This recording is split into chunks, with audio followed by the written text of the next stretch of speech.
Deep underground in an undisclosed location, this is Tread Comics presents the Fleischer Studio Superman animated film series from the 1940s.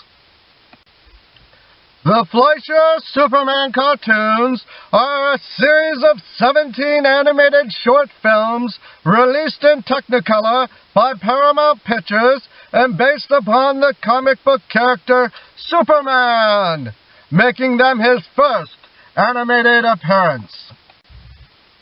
They were originally produced by Fleischer Studios, who completed their initial short and 8 further cartoons in 1941 and 1942. Production was assumed in May of 1942 by Famous Studios, a successor company to Fleischer, who produced 8 more cartoons in 1942 and 1943. Superman was the final animated series initiated by Fleischer Studios before Famous Studios officially took over production. Although all entries are now in the public domain, ancillary rights such as merchandising contract rights as well as the original 35mm master elements are owned today by Warner Brother Entertainment.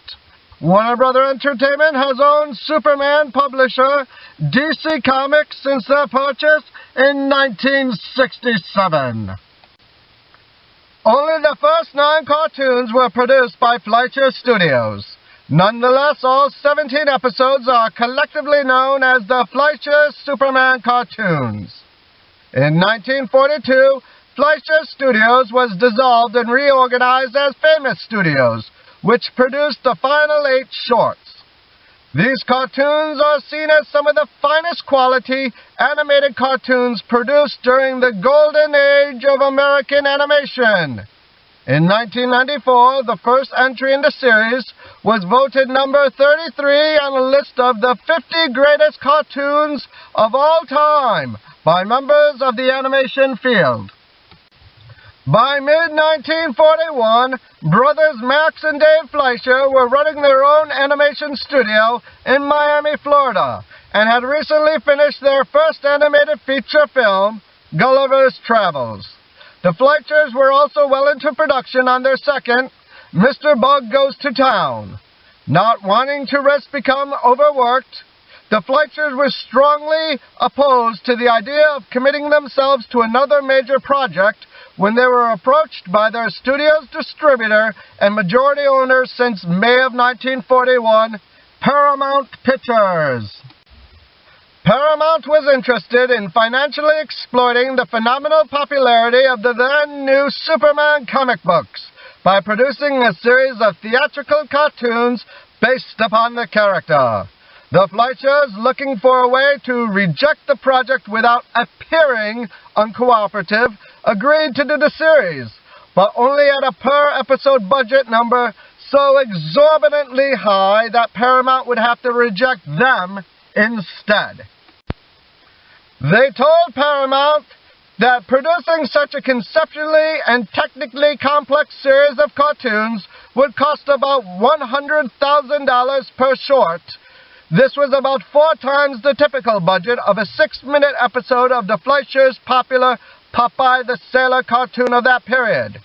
To Fleischer's stock, instead of withdrawing its request, Paramount entered into negotiations with them and got the per-episode budget lowered to $50,000. Now the Fleischers were committed to a project they never wanted to do with more financial and marketing support than they had ever had received for the projects they had done thus far. The first cartoon in the series, simply titled Superman, also known as The Mad Scientist, was released on September 26, 1941, and was nominated for the 1941 Academy Award for Best Short Subject Cartoons. It lost to Lend a Paw, a Pluto cartoon from Walt Disney Productions and RKO Pictures. The voice of Superman for the series was initially provided by Bud Kohler, who was also performing the lead character's voice during the Adventures of Superman radio series. Joan Alexander was the voice of Lois Lane, a role she also portrayed on the radio alongside Kohler. Music for the series was composed by Sammy Timberg, the Fleischer's longtime musical collaborator. Roboscoping, the process of tracing animation drawings from live-action footage, was used minimally to lend realism to the character's body movements.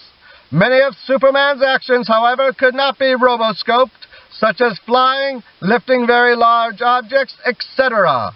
In these cases, the Fleischer's lead animators, many of whom lacked training in figure drawing, animated roughly and depended upon their assignments, many of whom were inexperienced animators but established draftsmen, to keep Superman on model during his action sequences. The Fleischer cartoons were also responsible for giving Superman perhaps his most powerful superpower, flight. When the Fleischers started work on the series, Superman in comic books could only leap from place to place, hence the phrase, able to leap tall buildings in a single bound. After seeing the leaping animation fully, the Fleischers deemed it looked silly, and asked permission from Action Comics, later known as DC Comics, to have him fly instead. The publishers agreed, and Superman was formally given the powers of flight thereafter. Previously, he was only shown flying in the comics due to an artistic and editorial error in Superman issue 10. By the end of 1941, the brothers were no longer able to cooperate with one another, and the studio's co-founder, Dave Fleischer, had left Florida for California, where he would eventually become the new studio head of Columbia Pictures' Screen Gem Studios. After the Fleischers were removed from the company, Paramount renamed the organization Famous Studios and replaced all people in charge of production. The sleek look of the series continued, but there is a noticeable change in the storyline of the later shorts of the series after Famous replaced Fleischer as producer. The first 9 cartoons had more of a science fiction aspect to them, as they involved the Man of Steel fighting robots, giant dinosaurs, meteors from outer space, and other perils. The 8 later cartoons in the series, which were all Famous studio productions, dealt more with World War II propaganda stories, such as The 11th Hour, which finds Superman going to Japan to commit acts of sabotage in order to reduce the morale of the enemy. Meanwhile, an angered Adolf Hitler had a cameo role at the end of Jungle Drums after Superman foiled another Nazi plot. The first 7 cartoons originated the classic opening line, which was later adopted by the Superman radio series and in the live-action television series a decade later. Faster than a speeding bullet, more powerful than a locomotive, able to leap tall buildings in a single bound.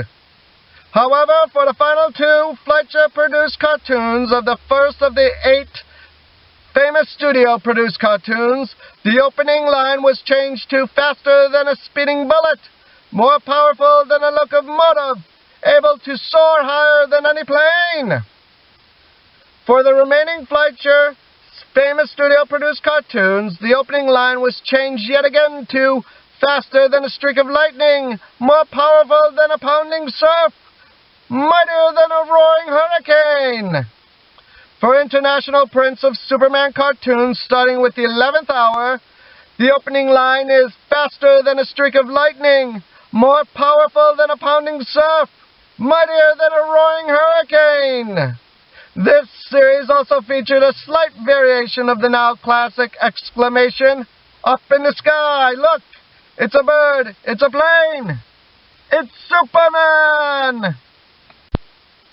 Famous Studios ended the series after a total of 17 shorts had been produced, replacing it with a series of shorts based upon Marge's Little Lulu.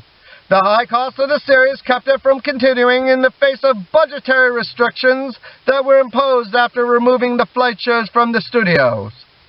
The first cartoon had a budget of $50,000, and the other 16s each had a budget of $30,000, bringing the total cost of the series to $530,000, which is the now equivalent of almost $9 million. In addition, Paramount cited waning interest in the Superman shorts among theater goers, another justification for the series cancellation. The rights to all 17 cartoons eventually reverted to National Comics, who licensed TV syndicating rights to Flamingo Films. All eventually fell into the public domain due to National Comics failing to renew their copyright. Thus, they have been widely distributed on VHS, Laserdisc, and DVD. Nonetheless, Warner Brothers, via parent Warner Media's ownership of DC Comics, now owns the original film elements to the cartoons. In 1985, DC Comics named Fleischer Studios one of its honorees in the company's 50th anniversary publication, 50 Who Made DC Great, for its work on the Superman cartoons. Writer and artist Frank Miller cited the influence of Max and Dave Fleischer, including among them a list of prominent Golden Age comic creators whose work he acknowledged at the end of his 1986 comic series, Batman: The Dark Knight Returns.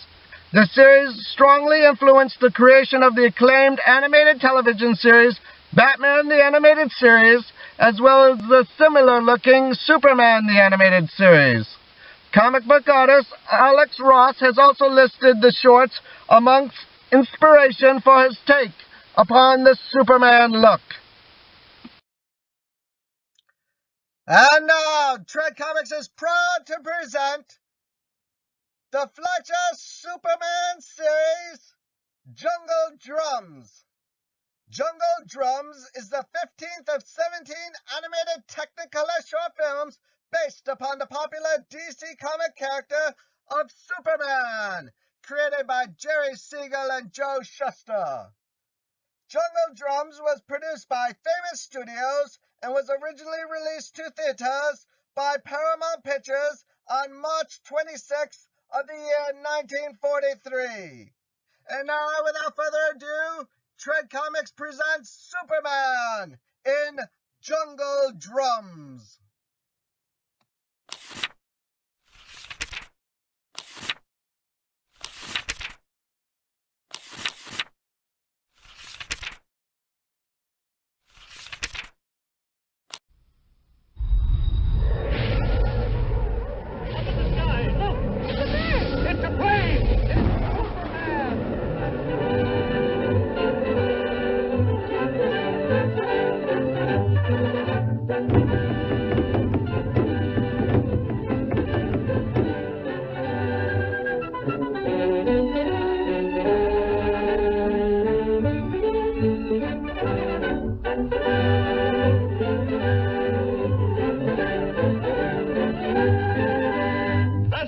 Streak of lightning, more powerful than the pounding surf, mightier than a roaring hurricane. This amazing stranger from the planet Krypton, the Man of Steel, Superman. Possessing remarkable physical strength, Superman fights a never-ending battle for truth and justice, disguised as a mild-mannered newspaper reporter, Clark Kent.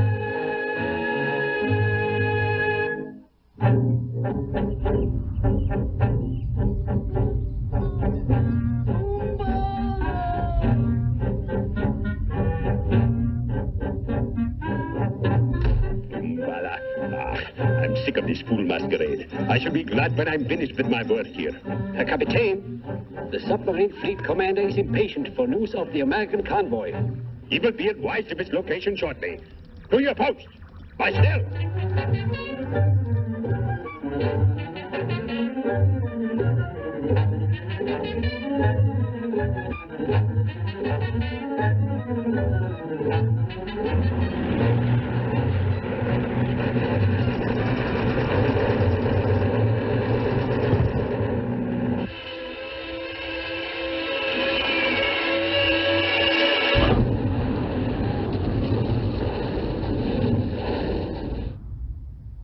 Lieutenant. Lieutenant Fleming. Miss Lane. Yes? Here, take these. Important papers. Destroy them.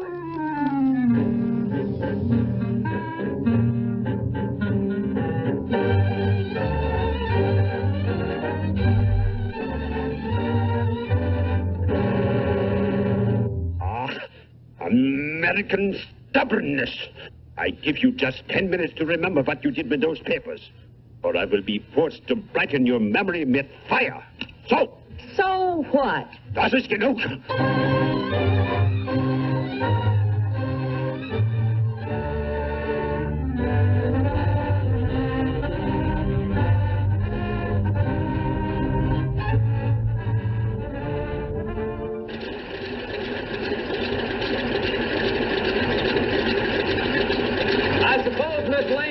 Has reached the convoy by this time, hasn't it? We won't soon, Mr. Kent. We're scheduled to meet the convoy ourselves in a few hours.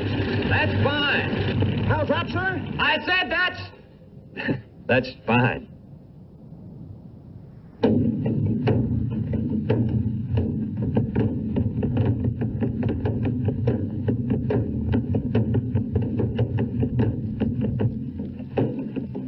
I warned you, Fräulein. I'll let you talk. I will make no effort to interfere with these natives. Oh, cut the comic opera stuff. Very well, Lungala.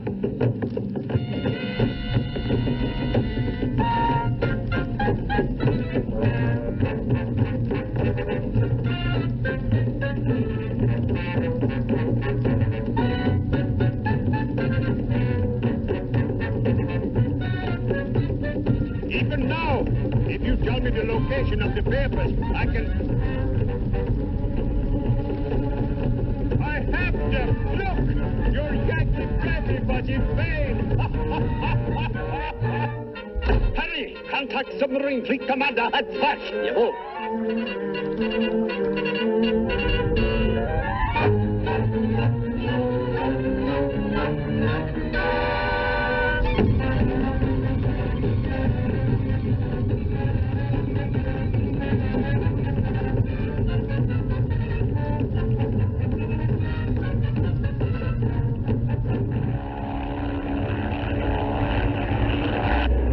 Looks like they're having a party down there. And us not invited. How do you like that?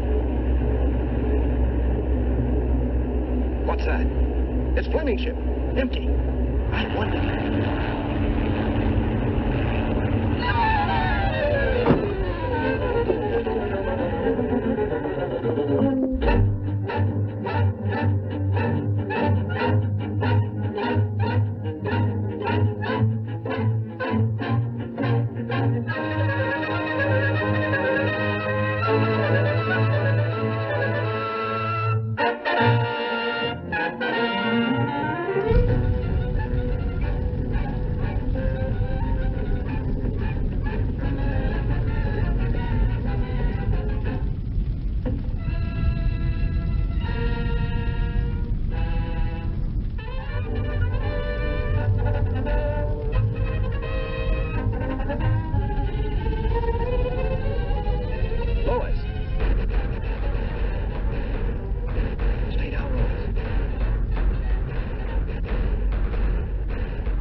ready, Herr Kommandant.